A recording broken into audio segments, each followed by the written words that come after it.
Pagod ako sa work eh. Yung tipong hindi mo alam kung kakain ka pa or matutulog na lang. Lagi din pala ako binabangungot nun. Alam mo yung feeling na kailangan mong piliting gisingin yung sarili mo kasi pag di ka nagising, tsugi daw ganun.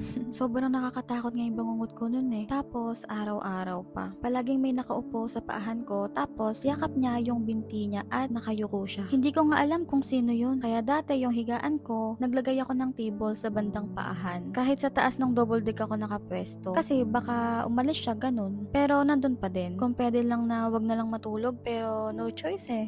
One time, nakaship ko yung friend ko, kaya sabay kami kumain ng breakfast. Sunday nun, tapos biglang nag-notif sa akin yung page ng church nila Pastor Ian. Kaya pinanood namin. Tapos, sabi ko sa friend ko, gusto ko ma-experience yung ginagawa ng church na mag-volunteer, tapos mamimigay ng foods, damit, or something. And sabi niya, mag-join daw ako sa mga youth. Kaya nag-message ako sa page na